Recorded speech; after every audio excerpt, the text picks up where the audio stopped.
അതായിരിക്കും. ഇതിന് ഇയർലി എത്ര ഇൻഷുറൻസ്? അതിന് ഏതാണ്ട് ഒരു 45,000. എഞ്ചിൻ പ്രൊട്ടക്ഷന്റെ ആവശ്യമില്ല. അതെ അതെ അതെ. അപ്പൊ അതിന്റെ എമൗണ്ട് കുറയും. ഓ, ഇൻഷുറൻസിൽ സാധാരണ വെച്ചാൽ ഇതിന്റെ റീസെയിൽ വാല്യൂ ആണ്. റീസെയിൽ വാല്യൂവിൽ ഒരു ചെറിയ പ്രശ്നമുണ്ട്. എന്റെ ഡീലർഷിപ്പ് എന്ന് പറഞ്ഞാൽ ഇവിടുത്തെ ഡീലർഷിപ്പ് എനിക്ക് ഇതിന് 1-2 പ്രശ്നങ്ങളുണ്ടായിരുന്നു. അല്ല, ഇതിന് വോൾവോയ്ക്ക് എടുത്തപ്പോ 1-2 ചില അതിന്റെ ടെക്നിക്കൽ പ്രശ്നങ്ങളുണ്ടായിരുന്നു. ടെസ്റ്റ് ഡ്രൈവ് ഉൾപ്പെടെ ടെസ്റ്റ് ഡ്രൈവ് ചെയ്തിട്ടാണ് ടെസ്റ്റ് ഡ്രൈവ് ചെയ്തതിന് ശേഷമാണ് ഇത് ഞാൻ വാങ്ങിച്ചത്.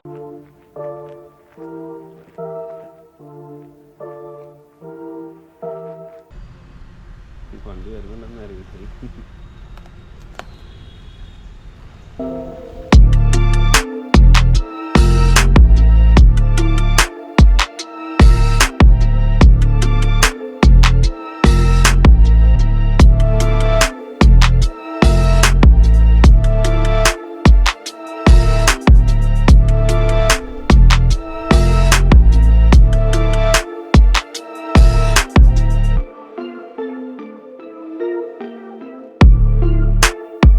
ഏറ്റവും വലിയ ഒരു മാർക്കറ്റാണ് ഇന്ത്യ എന്ന് പറയുന്നത്. അതും പ്രത്യേകിച്ച് കാറുകളുടെ കാര്യത്തിൽ വരുമ്പോഴത്തേക്ക്. പക്ഷെ കാറുകൾ ഇന്ത്യയിലേക്ക് ലോഞ്ച് ചെയ്യുന്ന സമയത്ത് അത് വാങ്ങിക്കുന്ന ആൾക്കാർക്ക് അതൊരു സാറ്റിസ്ഫാക്ഷൻ കിട്ടുന്നില്ല എങ്കിൽ, അതിലൊരു ഇംപ്രഷൻ കിട്ടുന്നില്ല എങ്കിൽ ആ വാഹനം ഫ്ലോപ്പായെന്ന് തന്നെ പറയാം. പല വലിയ വലിയ വാഹന കമ്പനികളും ഇന്ത്യയിലേക്ക് നല്ല രീതിയിലുള്ള ഷെവർലെ ക്രൂസ് പോലുള്ള ധാരാളം വാഹനങ്ങൾ നമുക്കറിയാം ഇന്ത്യയിൽ ലോഞ്ച് ചെയ്തിട്ടുണ്ടായിരുന്നെങ്കിലും പക്ഷെ അതൊക്കെ ഒരു ഫെയിലിയർ ആയിട്ട് മാറുന്നത് നമ്മൾ കണ്ട കാഴ്ചകളാണ്. പക്ഷെ അതിലേക്കൊന്നുമല്ല ഞാൻ കിടക്കുന്നത്. MGയുടെ ഒരു ഇലക്ട്രിക് വാഹനമാണ് എൻ്റെ കൂടെ ഇപ്പോൾ ഉള്ളത്. അതുപോലെ തന്നെ നമുക്കൊരു വോൾവോ C40 ആണ് നമ്മൾ ഇന്ന് റിവ്യൂ ചെയ്യാൻ വേണ്ടി വന്നത്. ഞാൻ ഇതിൽ തുടങ്ങാൻ കാര്യം എന്ന് പറഞ്ഞാൽ, ഇന്ത്യയിലേക്ക് ഇലക്ട്രിക് വാഹനങ്ങൾ വന്ന സമയത്ത് വാങ്ങിക്കാൻ ആൾക്കാരുണ്ടാകുമോ ഇല്ലയോ എന്ന് ശങ്കിച്ച് ചെയ്യുന്ന സമയത്ത് ഒരു ഗ്രൂപ്പ് ഓഫ് പീപ്പിൾ അത് വാങ്ങിക്കുകയുണ്ടായി. അപ്പോൾ അത്തരത്തിൽ ആലപ്പുഴ ജില്ലയിൽ ആദ്യമായിട്ട് വാങ്ങിച്ച MGയുടെ EV ആണ് നമ്മുടെ ബാക്കിൽ ഇപ്പോൾ കിടക്കുന്നത്. അത് വാങ്ങിച്ചത് മറ്റാരുമല്ല, നമ്മുടെ KG ചിത്രരഞ്ജൻ സാറാണ്. അപ്പോൾ സാറാണ് നമ്മുടെ കൂടെ ഇന്ന് വീഡിയോയിൽ നമ്മളെ ഇൻട്രൊഡ്യൂസ് ചെയ്യുന്നത് വിത്ത് ന്യൂ C40. അപ്പോൾ സാർ, നമ്മൾ MG EV വാങ്ങിച്ചു, C40 ആയിട്ട് ഇപ്പോൾ നിൽക്കുകയാണ്. അപ്പോൾ welcome to Dream Capture. Thank you. അപ്പോൾ ഇപ്പോൾ നമ്മൾ വന്നിരിക്കുന്നത് MG EVയുടെ ഒരു പാസ്റ്റ് എക്സ്പീരിയൻസും അതുപോലെ തന്നെ നമ്മുടെ പുതിയ C40യുടെ റിവ്യൂ തരാനും വേണ്ടിയിട്ടാണ്. അപ്പോൾ എങ്ങനെയുണ്ടായിരുന്നു സാർ MG EV? അത് മറ്റുള്ള വണ്ടികളെക്കാട്ടിൽ എനിക്ക് ഏറ്റവും ഇഷ്ടം, എനിക്ക് പല വണ്ടികളുണ്ടെങ്കിലും അതിലെനിക്ക് ഏറ്റവും ഇഷ്ടപ്പെട്ട വണ്ടി MG EV ആണ്.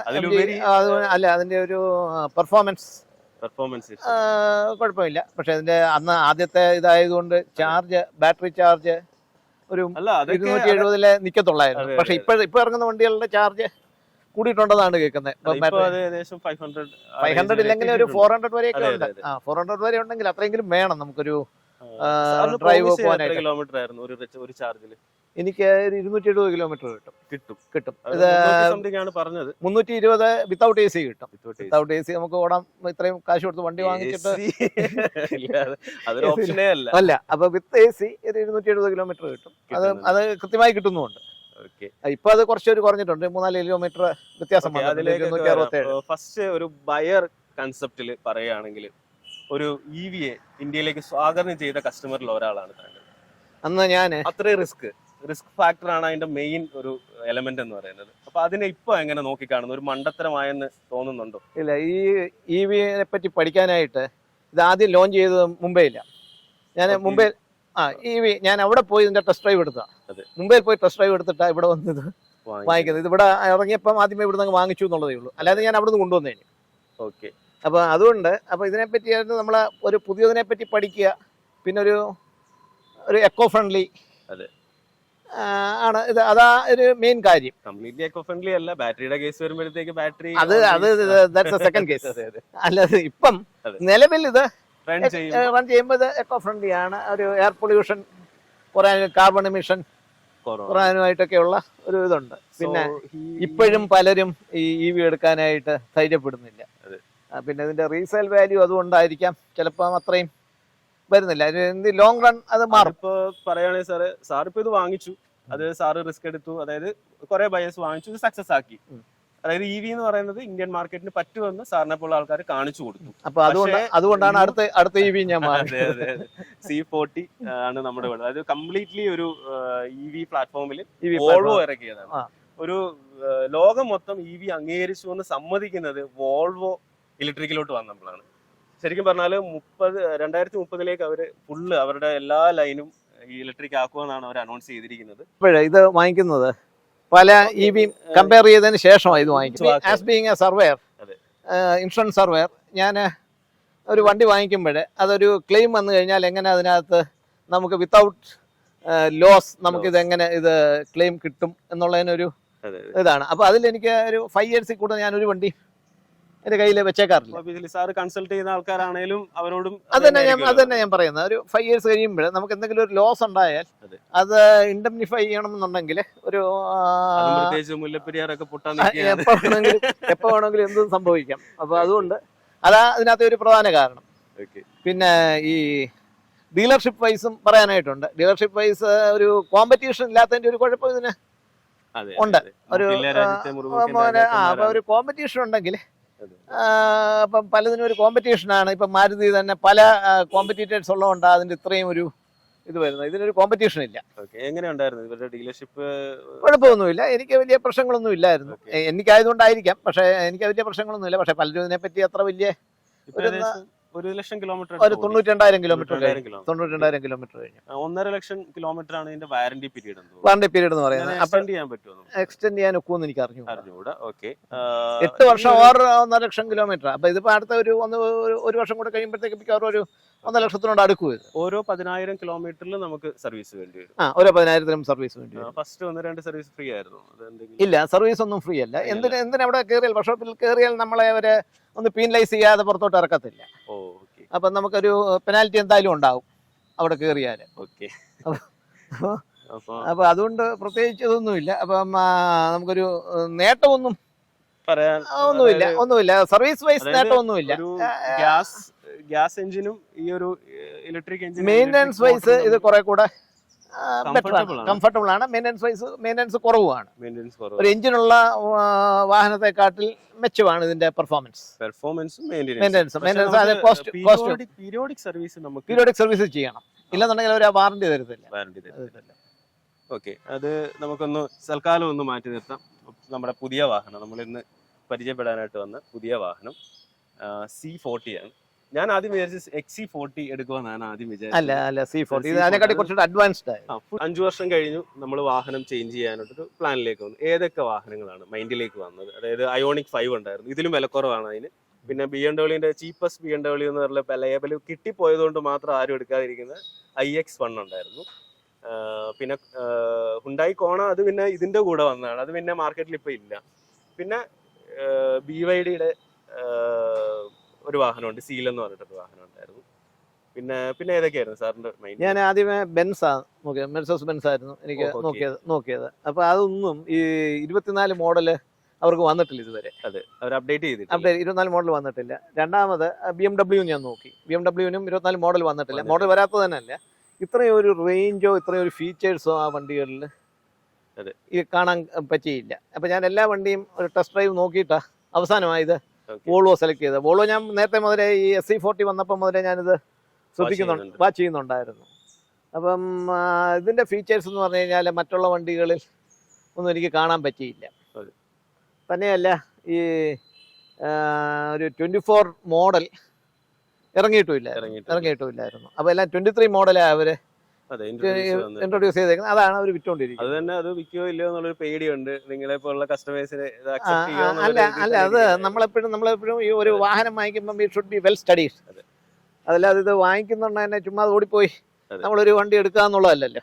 അപ്പൊ അതിനെപ്പറ്റി ഞാൻ പഠിച്ചപ്പോൾ C40 much more better than SC40 ആയതുകൊണ്ട് കൂടുതൽ അഡ്വാൻസ് ഫീച്ചേഴ്സ് ഒക്കെ ഉണ്ട് എന്ന് പറഞ്ഞാൽ. പക്ഷെ ഞാനിപ്പോൾ നോക്കിയിട്ട് അത്ര വലിയ ഫീച്ചേഴ്സ് ഒന്നും കൂടുതലായിട്ടൊന്നും എനിക്ക് കാണാൻ കഴിയുന്നില്ല. നോർമൽ SC40 ഇതുമായിട്ട് വലിയ വ്യത്യാസമൊന്നും എനിക്കിപ്പം തോന്നുന്നില്ല. ഇതിപ്പോ ഏതാണ്ട് 550 കിട്ടുമെന്നാ അവരെന്നോട് പറഞ്ഞ് എനിക്ക് തന്ന വാഗ്ദാനം അതാ. പക്ഷെ അത് ഒന്നും ഇതൊരു ആയിട്ടില്ല. ഇപ്പൊ ഒരു 500, 450, 490, 500 വരെയൊക്കെ ഉള്ളൂ ഇതിന്റെ ചാർജിങ്ങില്. 10% വിട്ടുകൊടുക്കാൻ പാടില്ല. ഇത്രയും രൂപ 10-72 ലക്ഷം രൂപ മുടക്കിയിട്ട് 10% വിടാനാണെങ്കിൽ പിന്നെ ഇതിന്റെ ആവശ്യമില്ല. അവര് പറയുന്നത് എപ്പോഴും ഒരു ഫാക്ടറിയിൽ അവർ ഓടിച്ചു നോക്കിയിട്ട് അല്ല, ഫാക്ടറിയിലല്ല. പക്ഷെ അത് ഇന്ത്യൻ ടെറൈനിൽ വരുമ്പോൾ Indian terrain same as other terrain, അത് വലിയ വ്യത്യാസമൊന്നുമില്ല. ഞാൻ എല്ലാ രാജ്യങ്ങളിലും ഞാൻ വാഹനം ഓടിച്ചിട്ടുണ്ട്. അതെ അതെ യൂറോപ്പിലും അമേരിക്കയിലും ഓസ്ട്രേലിയയിലും. ടെസ്റ്റ് ഡ്രൈവ് ഉൾപ്പെടെ ടെസ്റ്റ് ഡ്രൈവ് ചെയ്തിട്ടാണ് ടെസ്റ്റ് ഡ്രൈവ് ചെയ്തതിന് ശേഷമാണ് ഇത് ഞാൻ വാങ്ങിച്ചത്.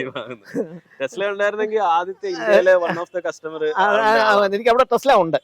C40 റീചാർജിലേക്ക് സാറ് ഓൾമോസ്റ്റ് അല്ല ബെൻസ് ഉൾപ്പെടെയുള്ള ടെസ്റ്റ് ഡ്രൈവ് എല്ലാം കമ്പയർ ചെയ്തതിന് ശേഷം എല്ലാം 24 മോഡൽ ഇല്ലാത്തതന്നല്ല, അതിനെക്കാട്ടിൽ കുറച്ചുകൂടെ ഫീച്ചേഴ്സ് കൂടുതൽ വോൾവോയിലാവുള്ളത്. ഇത് എമർജൻസി ബ്രേക്കിംഗ് ആണ് സാറിന് ഏറ്റവും ഇഷ്ടപ്പെട്ട ഒരു ഫീച്ചർ. എമർജൻസി ബ്രേക്കിംഗ് ആണ്, പക്ഷെ അത് ചില സമയങ്ങളിൽ നമുക്ക് അതൊരു ഉപദ്രവമായിട്ടും തോന്നും. അതെ അതെ, സേഫ്റ്റി കൂടുന്നതോറും നമുക്കത് ഉപദ്രവമായിട്ട് തോന്നും. നമ്മളിവിടെ ഓഫ് ചെയ്യാനുള്ള ഓപ്ഷൻ ഒന്നുമില്ല. അത് ഇതിൽ തന്നെ ഉണ്ട്. ഈ സേഫ്റ്റി ഫീച്ചേഴ്സ് ഏറ്റവും കൂടുതലുള്ള ഒരു വണ്ടിയായത്. നമ്മുടെ safety vice it is good. ഒന്നും നോക്കാനില്ല.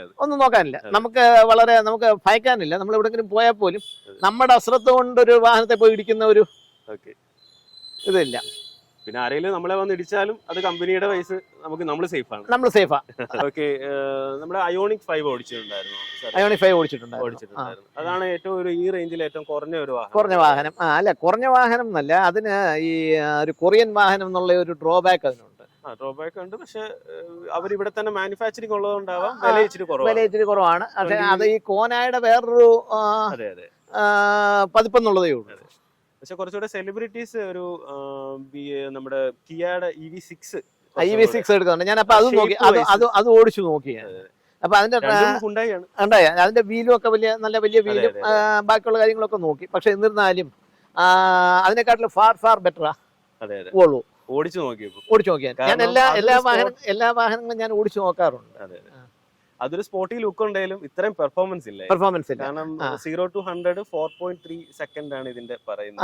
അതെ, അത് തന്നെയല്ല ഇതിന്റെ ഒരു ബാക്കിയുള്ള ഫീച്ചേഴ്സ് എന്ന് പറഞ്ഞു കഴിഞ്ഞാല് കുറച്ചുകൂടെ നമ്മളൊരു ഡ്രൈവിംഗ് കംഫർട്ട് ഉണ്ട്. അതായത് നമ്മൾ വണ്ടി ഓടിക്കുന്നതായിട്ടൊരു ഫീൽ പോലും ഇല്ല. നമ്മൾ ഒരു പിന്നെ മറ്റേ സൈഡിലിരിക്കുന്ന ആ ഒരു ഫീലേ ഉള്ളൂ ഓടിക്കുമ്പോഴും. അത് പ്രത്യേകിച്ച് എമർജൻസി ബ്രേക്കിംഗ് ഒക്കെ ഉള്ളപ്പോ ഒന്നും പേടിക്കാനില്ല. നമ്മളൊന്ന് കോൺഷ്യന്റ് അല്ലാതിരുന്നാലും അത് ബാക്കി വണ്ടി നോക്കിക്കോളും. പിന്നെ ഓട്ടോമാറ്റിക് ഡ്രൈവിംഗ് വെഹിക്കിൾസ് വരുന്നതിനോട് സാറിന്റെ അഭിപ്രായം ഇതില്ല. ഓട്ടോമാറ്റിക് എന്ന് ഉദ്ദേശിച്ചത് ഡ്രൈവർ ഇല്ലാത്ത വണ്ടിയല്ലേ നല്ലത്. എപ്പോഴും ഡ്രൈവിംഗ് ഇഷ്ടപ്പെടുന്നവർക്ക് ഡ്രൈവിംഗ് ഇഷ്ടപ്പെടുന്നെങ്കിൽ അതിനെക്കാട്ടിലും എപ്പോഴും നല്ലത്. ഇപ്പം ദുബൈയിലൊക്കെ ടാക്സികളൊക്കെ ഡ്രൈവർ ഇല്ലാത്ത ടാക്സികൾ ഇറങ്ങി തുടങ്ങിയിട്ടുണ്ട്. ആസ് എ ഇൻഷുറൻസ് കൺസൾട്ടന്റ് അത് നമുക്ക് എന്തെങ്കിലും ആക്സിഡന്റ് പറ്റിയാൽ അത് കമ്പനി അത് അത്രയും ബെയർ ചെയ്യേണ്ടി വരത്തില്ലേ? അത് ആക്സിഡന്റ് അങ്ങനെ പറ്റാനുള്ള സാധ്യത വളരെ വളരെ കുറവാണല്ലോ. നമുക്കിപ്പോ വേണമെങ്കിലും തെറ്റ് പറ്റാം, പക്ഷെ കമ്പ്യൂട്ടറിന് ഒരിക്കലും തെറ്റത്തില്ല. നമ്മൾ കൊടുക്കുന്ന ഓർഡേഴ്സ് അത് അനുസരിക്കുന്നത്. അപ്പൊ അത് ഒരിക്കലും കമ്പ്യൂട്ടറിന് തെറ്റാറില്ല. തെറ്റ് പറ്റുന്നത് മനുഷ്യർക്കേ ഉള്ളൂ. EV നമുക്ക് സർവീസ് തന്ന ആൾക്കാർ തുടങ്ങിയിട്ടേ ഉള്ളൂ. അതായത് അവർക്ക് അതിന്റെ ഒരു ഡ്രോബാക്ക് ഉണ്ടാവാം. സാർ പറഞ്ഞതുപോലെ അവര് വരുമ്പോ തന്നെ എന്തെങ്കിലും പൈസ നമ്മുടെ വാങ്ങിക്കാതെ വിടത്തില്ല എന്നാണ് സാറിനോട് കിട്ടിയിരിക്കുന്ന ഫീഡ്ബാക്ക്. Considering MG. ഓക്കെ, വോൾവോയിലേക്ക് വരുമ്പോഴ് വോൾവോയ്ക്ക് 90,000 കിലോമീറ്റർ വരെ 3 സർവീസ്. 30,000 അതിന്റെ ഓരോ സർവീസ് പറഞ്ഞിരിക്കുന്നത്. അത് ഫ്രീ ആണ്.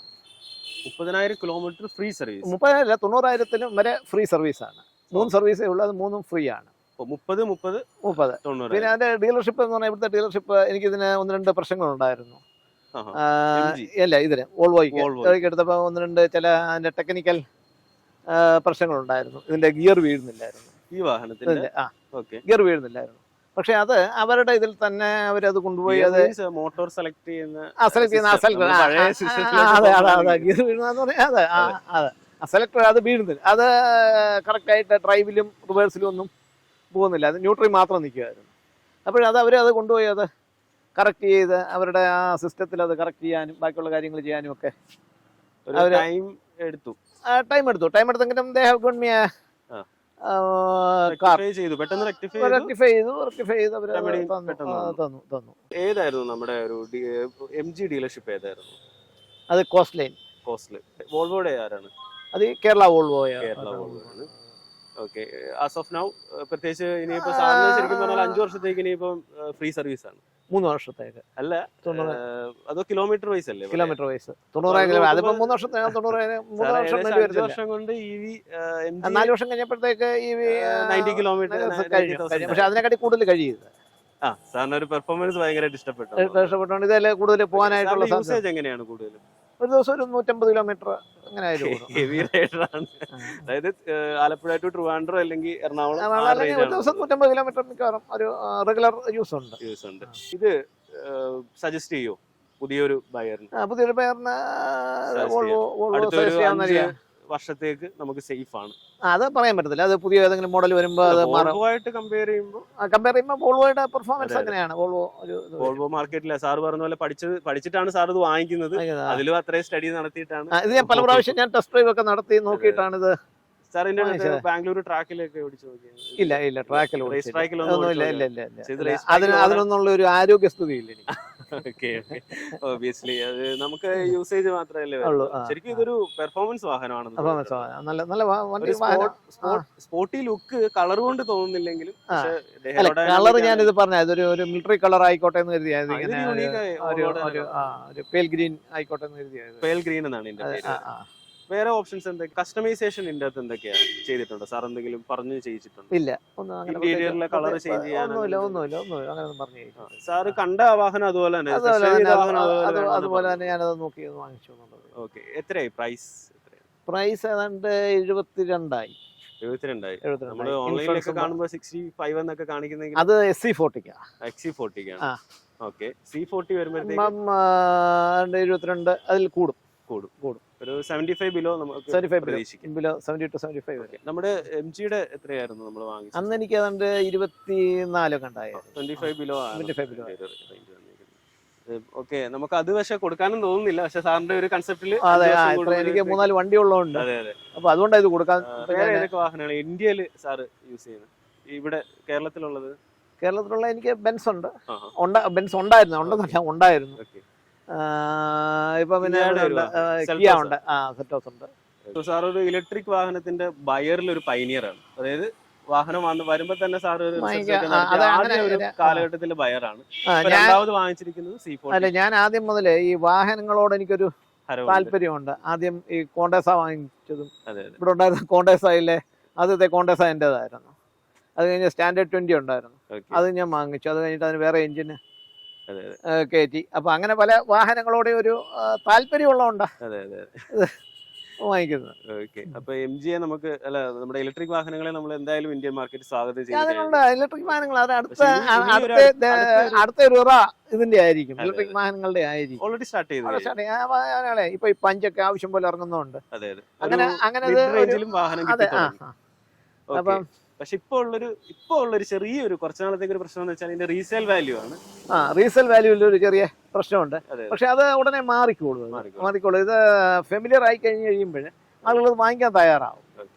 ഇപ്പൊ പലർക്കും ഇതിന്റെ ബാറ്ററി പോവുക എന്നൊക്കെയുള്ള പേടിയുണ്ട്. പക്ഷെ ആ പേടിയുടെ ഒന്നും ഒരു കാര്യമില്ല എന്നാണ് എന്റെ നമ്മളിപ്പോ ഏകദേശം 1 ലക്ഷം കിലോമീറ്റർ ഒരു ഗ്യാസ് വാഹനം ഓടണമെങ്കിൽ ഏകദേശം ഒരു 10 ലക്ഷത്തിന്റെ അടുത്ത് നമുക്ക് കോസ്റ്റ് വരാറുണ്ട്. ഇതിപ്പോ നമുക്ക് കമ്പയർ ചെയ്യുമ്പോൾ അതിന്റെ 1/10 അല്ലെങ്കിൽ 10-1 നമുക്ക് വരുന്നുണ്ട്. അത് സാറിന് ഫീൽ ചെയ്തിട്ടുണ്ട്. അതായത് വാങ്ങിച്ച പൈസയുടെ പകുതിയോളം ഇപ്പൊ സാറിനത് അതും എനിക്ക് പ്രയോജനപ്പെട്ടിട്ടുണ്ട്.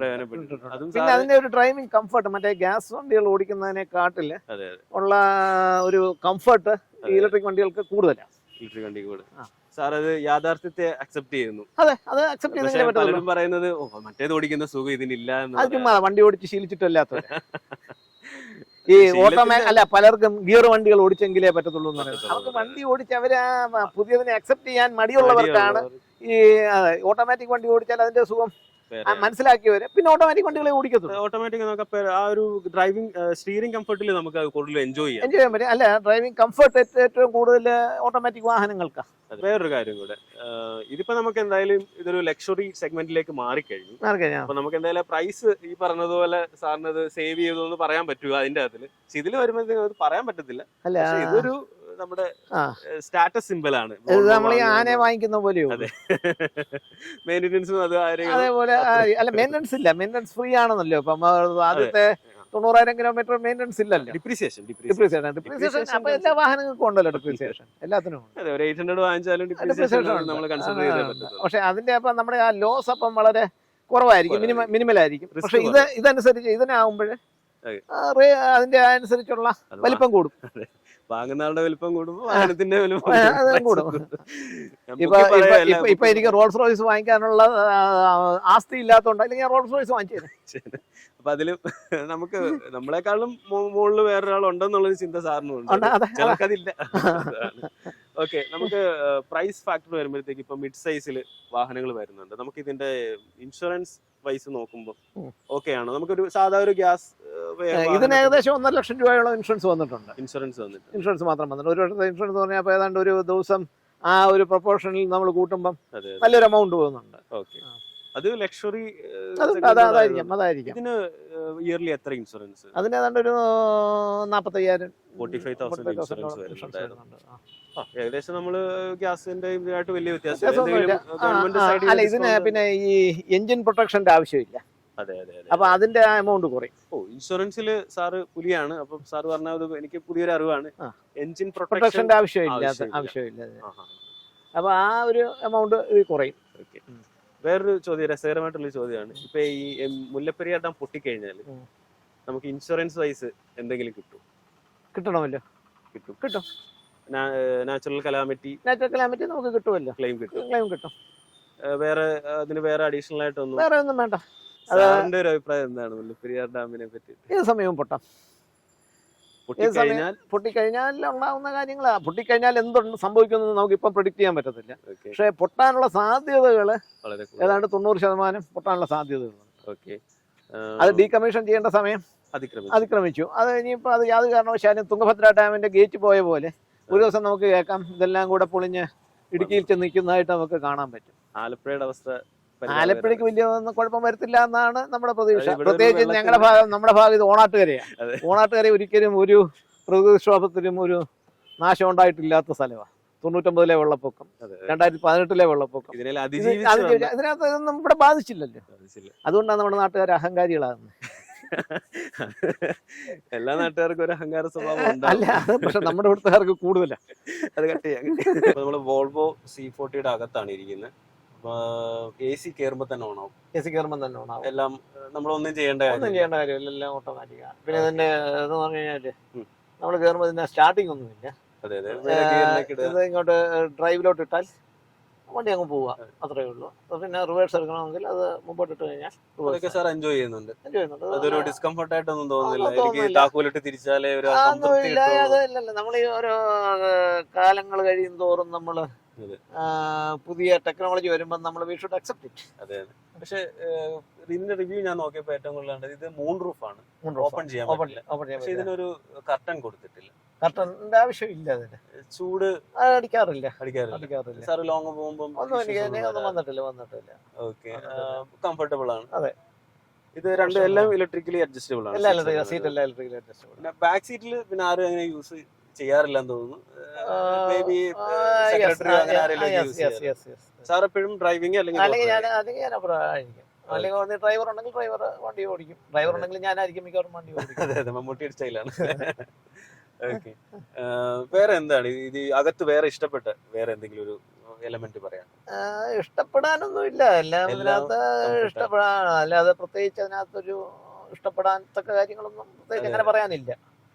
കസ്റ്റമൈസേഷൻ ചെയ്യാമായിരുന്നു, ഇതിന്റെയൊക്കെ കളർ വേണമെങ്കിൽ ഒന്ന് ചേഞ്ച് ചെയ്യാൻ പറയാമായിരുന്നു. അതിനൊന്നും ഉള്ള സമയം എനിക്ക്. അതെ, സാറിന് പെട്ടെന്ന് വാഹനം വേണം.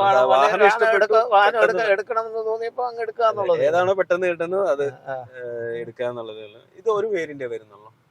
അതായത് ഒറ്റ മോട്ടറേ വരുന്നുള്ളൂ. അല്ല, അതായത് ടിൻ മോട്ടറാണ്, 2 മോട്ടറാണ് ഇതിന് വരുന്നത്. ആ ഒരു വേരിയന്റ് C40 അതേ. ഇപ്പൊ നമുക്ക് കിലോമീറ്റർ AC ഇട്ടുകൊണ്ട് തന്നെയാണല്ലോ അവർ പറയുന്നത്. അല്ല, ഇത് AC ഓഫ് ആകുന്നില്ല. പക്ഷെ എനിക്ക് MGയുടെ കാര്യത്തിൽ എനിക്ക് അതിശയമാണ്. അവര് AC ഓഫ് ചെയ്തിട്ട് അത്രയും കിലോമീറ്റർ. ഇത് ആദ്യം ഇറങ്ങിയ, ഇത് സാധാരണ ഒരു പ്ലാറ്റ്ഫോമിൽ ഇറങ്ങിയ വണ്ടിയാണ് MG ആസ്റ്ററിന്റെ. അതെ, അപ്പൊ ആ ഒരു ഇതിലാണ്. അപ്പൊ MGക്ക് അപ്പൊ അത്രയും ഒരു വ്യത്യാസം അതിന്റെ ഇതിൽ വരും. അപ്പം AC ഓഫ് ചെയ്യുമ്പം അത്രയും ഒരു പറഞ്ഞല്ലോ എന്ന് ഓർക്കുമ്പോ ഒരു അല്ല. അപ്പൊ ഇത് ഈ വണ്ടിയെ പറ്റി പഠിക്കുന്നവർക്ക് അതങ്ങനെ ഇത് മനസ്സിലാകുന്നത്.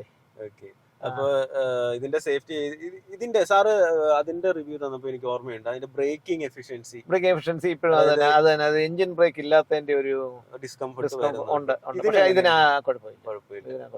അതായത് വോൾവോ ഡിസൈൻ വൈസ് ഇതില് ചാടി വേറെ ഒന്നും ചെയ്തില്ല, കാരണം അവരുടെ ഒരു ഡിസൈൻ പാറ്റേൺ തന്നെ ഫോളോ ചെയ്തു. അതെ അതെ അതെ അതെ അതെ അതെ. പക്ഷെ BMW ഒക്കെ വന്നപ്പോഴത്തേക്ക് ഒരു എന്താ പറയാ, ചിലരൊക്കെ ഒരു ഭയങ്കരമായിട്ട് ഒരു ഏരിയൽ വെഹിക്കിൾ പോലെ അവരെ ഇറക്കിയിട്ടുണ്ട്. ഭയങ്കര ബോക്സി ആക്കിയിട്ട് കുറെ എലമെന്റ്സ് ഒക്കെ ഒരു ടിപ്പിക്കൽ EV-ക്കകത്തിലും അതുപോലെ തന്നെ. പക്ഷെ അതെല്ലാം ഞാൻ പഠിച്ചിട്ടാ ഇതിലേക്ക് വന്നത്. അപ്പൊ എനിക്ക് ഒരു ഡീസന്റ് അതൊരു ആവശ്യമില്ലാത്ത പല കാര്യങ്ങളും അവര് ഇതെല്ലാം ഇമ്പോർട്ടഡ് ഈ വെഹിക്കിൾസ് അല്ലാതെ ഇവിടെ നമ്മള് കംപ്ലീറ്റ്ലി ഇമ്പോർട്ടഡ് ആയത്. അതായത് എങ്ങനെയാണോ അമേരിക്കയിലുള്ള ഒരു വാഹനം അതേപോലെ തന്നെ ആയിരിക്കും. ഞാൻ വേറെ ഒരു വാഹനം ഞാൻ നോക്കി അവിടെ, ഞാൻ അമേരിക്ക പോയപ്പോ ഞാനൊരു വോൾവോ നോക്കിയായിരുന്നു. അപ്പൊ അവിടെ സെയിം ഇത് തന്നെ, സെയിം ഇതാ, ഒരു വ്യത്യാസം അതിൽ കാണും. നമ്മുടെ ടിക്കറ്റ് ഹോൾഡർ ആണെങ്കിലും എല്ലാം അതേപോലെ ഇതിപ്പോ ഇങ്ങനെ അത് ആ ഒരു ഇത് തന്നെ അവിടെ ഇരിക്കുന്നത്. ഈ ചാർജിങ്ങിന്റെ കാര്യം ഇപ്പോഴും ഇവിടെ ഒരു പ്രശ്നമായത്. അത് ഒബിയസ്ലി നമ്മൾ ചാർജിങ് എപ്പോഴും ഇങ്ങനെ ഒരു പ്രശ്നമായിട്ട് ഓക്കെ. ചാർജിങ്ങിൽ എന്താണ് മെയിൻ ആയിട്ട്? ചാർജിങ് നമുക്ക് ചാർജിങ് സ്റ്റേഷൻസ് വളരെ അടുത്തൊന്നുമില്ല. രണ്ടാമത്തെ കാര്യം, നമ്മൾ ഈ ചാർജ് ചെയ്യാനായിട്ട് പോകുമ്പോൾ ഇതിനകത്തൊരു ആപ്പ് ഡൗൺലോഡ് ചെയ്താൽ, പ്രത്യേകിച്ച് ഈ KSEB-യുടെ ഒക്കെ പോയി ഡൗൺലോഡ് ചെയ്തിട്ട് നമ്മളത് ചാർജ് ചെയ്യാൻ ഒന്ന് തുടങ്ങുമ്പോൾ നമ്മുടെ കാശ് പോവുക മാത്രമേ ഉള്ളൂ, ചാർജ് ആകത്തില്ല. അപ്പൊ അത് അവരുടെ ഒരു റിലക്റ്റൻസി ഉണ്ട്. പിന്നെ അതിലേക്ക് ഇൻവോൾവ് ആവുമെന്നാണ് തോന്നുന്നത്. അതെ, അതാകും. ഇനിയിപ്പോ ഈ ചാർജിങ് സ്റ്റേഷൻസ് വളരെയധികം കൂടുതൽ മാറി ചാർജിങ് സ്റ്റേഷൻസിലേക്ക് വരും. അതിപ്പോ സാറിപ്പം വാഹനം വാങ്ങാൻ തയ്യാറായതുപോലെ ഇനി സാറിനെ പോലുള്ള ബിസിനസ്സുകാർ തന്നെ ഇതിലേക്ക് ഇൻവെസ്റ്റ് ചെയ്ത്. ഞാൻ ബിസിനസ്സുകാരനല്ലല്ലോ, ബിസിനസ് ഇല്ല, ബിസിനസ് ഉണ്ടായിരുന്നു, ഇപ്പൊ എല്ലാം നിർത്തി. നമ്മുടെ നാടിന്റെ ഇതിനെ വെച്ചോണ്ട് ബിസിനസ് ഒരിക്കലും ഇവിടെ പറ്റിയ ഒരു കാര്യമല്ല. ബിസിനസ് കൺസൾട്ടിങ് ചെയ്യുന്നുണ്ട്, അതേ ഉള്ളൂ. വെളിയിൽ ബിസിനസ് ഉണ്ട്. ബാറ്ററിയുടെ ചാർജ് കുറച്ചുകൂടെ കൂട്ടുവാണെങ്കിൽ റേഞ്ചിന്റെ പോരാ. ഇത് 150 കിലോമീറ്റർ അല്ല, എനിക്കിപ്പോ ഒന്ന് കോയമ്പത്തൂർ വരെ പോകണമെങ്കിൽ ഇത് ഇടയ്ക്ക് വെച്ച് ചാർജ് ചെയ്യാതെ പോകാൻ പറ്റത്തില്ല. ഒരു എമർജൻസി മീറ്റിംഗ്. പിന്നെ ഇത് നമ്മള് കൂടുതൽ നമ്മള് ഒരു ആക്സിലറേറ്റ് ചെയ്ത് ഇത് ഓടിക്കുവാണെങ്കിൽ ഈ റേഞ്ച് കുറയാനുള്ള സാധ്യത കൂടുതലാണ്. പിന്നെ റീജനറേഷൻ മോഡിൽ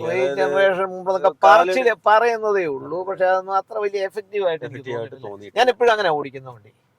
ഞാൻ എപ്പോഴും ആ റീജനറേഷൻ എഞ്ചിൻ ബ്രേക്കിങ്ങിന്റെ അപ്പൊ ആ എഞ്ചിൻ ബ്രേക്കിംഗ് അല്ല, ഇതിപ്പോഴും ഞാൻ എപ്പോഴും ആക്സിലറേഷൻ കൊടുക്കുന്നത് ആ ഒരു അങ്ങനെ ട്യൂൺ ചെയ്താ ഞാൻ കൊടുത്തോണ്ടിരിക്കുന്നത്. മനസ്സിലാക്കി അതാണ് അതപ്പോഴും ആ ഒരു ഇതിലേക്ക് പോകത്തില്ല. മറ്റേ ഇപ്പൊ നമ്മുടെ ഈ RPM 2-ൽ കൂടരുത് എന്ന് ഈ നമ്മുടെ ഡീസൽ അല്ലെങ്കിൽ പെട്രോൾ കാറിന് RPM 2-ൽ താഴെ നിൽക്കുവാണെങ്കിൽ നമുക്ക് മൈലേജ് കൂടുതൽ കിട്ടും. അതിന്റെ ഒരു RPM അതനുസരിച്ച് നമ്മൾ അഡ്ജസ്റ്റ് ചെയ്ത് അത് ഓടിക്കുവാണെങ്കിൽ അപ്പൊ അതിന്റെ ആ ഒരു ഇത് കിട്ടും. പക്ഷെ എപ്പോഴും നമുക്ക് അതൊന്നും നമുക്ക് പാലിക്കാൻ പറ്റിയെന്ന് വരത്തില്ല. നമ്മുടെ വണ്ടി ഓടിക്കുമ്പോൾ നമ്മൾ ചിലപ്പോൾ അങ്ങ് ഓടിച്ചു പോകും. ഓടിച്ചു പോകുമ്പോൾ ചിലപ്പോൾ 10, 80, 90, 100, 120 ഒക്കെ നമ്മളെ പുറത്തൊക്കെയാണ് നമ്മൾ 150 ഓടിക്കുന്നത്. ഒരു കിയ സോണറ്റിന്റെ പവർ എന്ന് പറയുന്നത് ഏകദേശം 90-100 bhp അത് കഴിയുമ്പോൾ 400 മേളിൽ bhp ഉള്ള ഒരു വാഹനമാണിത്. 0 to 100 അത് എത്തിക്കാൻ എപ്പോഴും ശ്രമിക്കാറുണ്ടോ? ഞാൻ അപ്പൊ അതൊക്കെ ചിലപ്പോഴൊക്കെ ചെയ്യുന്നു വരും. ഇന്ത്യയിൽ ഇപ്പൊ നമുക്ക് ബാംഗ്ലൂരൊക്കെ പോകുമ്പോൾ നമുക്ക് അങ്ങനെ ചില റോഡിലൊക്കെ പോവാം. പക്ഷെ അത് നമ്മൾ ഈ തമിഴ്നാട്ടിലോട്ടോ കർണാടകത്തിലോട്ടൊക്കെ പോകുമ്പോ ഞാൻ ഒരിക്കല് മധുര രാമനാഥപുരം മറ്റേ ഇത് രാമേശ്വരം റോഡിലൂടെ എനിക്ക് വണ്ടി ഓടിക്കാൻ പറ്റി. 170 കിലോമീറ്ററിൽ എനിക്ക് വണ്ടി ഓടിക്കുന്നതുകൊണ്ട് ഒരു പ്രശ്നമില്ലായിരുന്നു. പക്ഷെ നമ്മുടെ നാട്ടിൽ അത് ഇങ്ങനെ ഒന്ന് പ്രതീക്ഷിക്കാൻ പോലും പറ്റത്തില്ല. ടോൾ വാങ്ങിക്കുന്നതുകൊണ്ട് കുഴപ്പമൊന്നുമില്ല. ടോൾ വാങ്ങിക്കണം. പക്ഷേ ഈ ടോൾ വാങ്ങിക്കുന്നതിനെ പറ്റി സാറിന്റെ അഭിപ്രായം എന്താണ്? സാധാരണക്കാർക്ക് ഒരു ബേഡനല്ലേ ഈ ടോള്? അതായത് റോഡ് അത്രയും കുളമായിട്ട് കിടക്കുന്നു. അല്ല, റോഡ് നന്നാക്കിയിട്ട് ടോൾ വാങ്ങിക്കണം. അതെ, അങ്ങനെയാണ്. നല്ല റോഡിന് ടോൾ വാങ്ങിക്കണം. ടോൾ വാങ്ങിക്കുന്നതുകൊണ്ട് ഒരു കുഴപ്പമില്ല. നല്ല റോഡാണെങ്കിൽ ടോൾ വാങ്ങിക്കാം, ഒരു പ്രശ്നമില്ല. സർവീസ് നല്ലതാണെങ്കിൽ അതിനുള്ള സർവീസ് കോസ്റ്റ് നമ്മൾ കൊടുത്തേ പറ്റും. അതെ. അപ്പൊ സാർ എന്താണ് വാഹനം പർച്ചേസ് ചെയ്യുമ്പോൾ ഫസ്റ്റ് നോക്കണം? അതോടൊന്ന് പെട്ടെന്ന് ഒരു 5 കാര്യങ്ങൾ എന്തൊക്കെയായിരിക്കും സാർ പർച്ചേസ് നോക്കുന്നത്? പെർഫോമൻസ്, ബാക്കിയുള്ള റീസെയിൽ വാല്യൂ നോക്കിയിട്ട് നമുക്ക് വണ്ടി വാങ്ങിക്കാനായിട്ടാണെങ്കിൽ വണ്ടി വാങ്ങിക്കാൻ പറ്റത്തില്ല. ഇപ്പോഴത്തെ കണ്ടീഷൻ പറ്റത്തില്ല. ഞാൻ ഏതാണ്ട് എന്റെ അച്ഛന് ലാൻഡ് മാസ്റ്റർ മുതൽ ഇങ്ങോട്ട് വണ്ടി ഉണ്ടായിരുന്നു, വാഹനങ്ങളുണ്ടായിരുന്നു. അപ്പൊ അതായിരിക്കാം എനിക്ക് വാഹനങ്ങളോടുള്ള ഒരു കമ്പം തോന്നാനുള്ള കാരണം. അന്ന് അച്ഛൻ വാങ്ങിക്കുന്ന വിലയെക്കാട്ടി കൂട്ടിയായിരുന്നു തിരിച്ചു വിറ്റോണ്ടിരുന്നു. കാരണം അന്നൊക്കെ ഒരു 2 വർഷം വെയിറ്റിംഗ് പീരീഡ് ഉണ്ടായിരുന്നു. അതല്ല, വണ്ടി കിട്ടാൻ ബുദ്ധിമുട്ടായിരുന്നു, വണ്ടികൾ കുറവായിരുന്നു. അപ്പോൾ അത് കഴിഞ്ഞ് ലാൻഡ് മാസ്റ്റർ കഴിഞ്ഞ് മാർക്ക് 2 വാങ്ങി, മാർക്ക് 3 വാങ്ങി, മാർക്ക് 4 വാങ്ങി. പിന്നെ പ്രീമിയർ പത്മിനി ഉണ്ടായിരുന്നു, അതൊക്കെ ഓപ്ഷൻ ഉള്ളായിരുന്നു. പ്രീമിയർ പ്രസിഡന്റ് ഉണ്ടായിരുന്നു. അല്ല, അതിന് മുമ്പേ ഒരു പഴയ ഫിയറ്റ് ഉണ്ടായിരുന്നു, മറ്റേ ഈ ചെറിയ ഇങ്ങനെ തുറക്കുന്ന, ഈ പുറകോട്ട് തുറക്കുന്ന ഡോറുള്ള ഫിയറ്റ് ഉണ്ടായിരുന്നു. അപ്പൊ അതൊക്കെ അന്ന് വളരെ വില, അന്ന് 10,000 രൂപയ്ക്കുള്ള അതിന് വില. അന്നത്തെ 10,000 രൂപ എന്ന് പറഞ്ഞാൽ ഇന്നത്തെ 10 ലക്ഷം രൂപയാ. അപ്പൊ ആ വാഹനങ്ങൾ ഉണ്ടായിരുന്നപ്പോഴേ അതെല്ലാം വിറ്റപ്പം വില കൂട്ടിയാ വാങ്ങിച്ചോണ്ടിരുന്നത്. ഓക്കെ, അപ്പം ഇത്രയും നേരം നമ്മളോട് സഹകരിച്ച സാർ, ഇപ്പൊ എറണാകുളത്തോട്ട് പോകുന്ന ഒരു വഴിയായിരുന്നു. അതുപോലെ തന്നെ വിദേശ രാജ്യങ്ങളിലേക്ക് ബിസിനസ്സും കൺസൾട്ടിംഗ് ആയിട്ട് നടക്കുന്ന ആളാണ്. ഞാൻ 2 മാസമായിട്ട് ഇതിന്റെ ഒരു യൂസർ എക്സ്പീരിയൻസ് ചോദിക്കാൻ വന്നതാണ്. പക്ഷെ അപ്പൊ ഇവിടെ ഗ്യാരേജിൽ കിടക്കുന്ന ഒരു C40 സാറ് പറഞ്ഞു. ഓക്കെ, അപ്പൊ എന്തായാലും വളരെ നന്ദി. അല്ല, ഇതിനെപ്പറ്റി എനിക്ക് മറ്റുള്ളവരോട് പറയാനൊരു അവസരം കിട്ടിയത് തന്നെ എനിക്കൊരു നല്ല കാര്യമാണ്. അത് എന്താ വെച്ചാൽ മറ്റുള്ളവർ അവരോട് അതിനെപ്പറ്റി ഒന്ന് ഇതിലോട്ട് വരണം, ഇതിലോട്ട് വരണം തന്നെയല്ല, അവർ ഈ വാഹനങ്ങളെ പറ്റി ഒന്ന് പഠിച്ചിരിക്കണം. ഈ ഒരു വാഹനം വാങ്ങിക്കുന്നതിന് മുമ്പേ അതിനെപ്പറ്റി ഒരു ഐഡിയ അവർക്കുണ്ടാകണം. Okay, all the best for the future. And അടുത്ത വാഹനമായിട്ട് നമുക്ക് വരാം. അതുപോലെ തന്നെ എന്തെങ്കിലും സംശയം ഈ 2 വാഹനത്തെ പറ്റി ഉണ്ടെങ്കിൽ നിങ്ങൾക്ക് കമന്റ് ബോക്സിൽ ചോദിക്കാവുന്നതാണ്. അതിനുള്ള ആൻസറായിട്ട് നമ്മൾ അടുത്തൊരു വീഡിയോ ചെയ്യാൻ പറ്റും, ഹോപ്പ്ഫുള്ളി സാർ ഇന്ത്യയിൽ അവൈലബിൾ ആണെങ്കിൽ. അപ്പോൾ വളരെ നന്ദിയുണ്ട് സാർ. ഓക്കെ.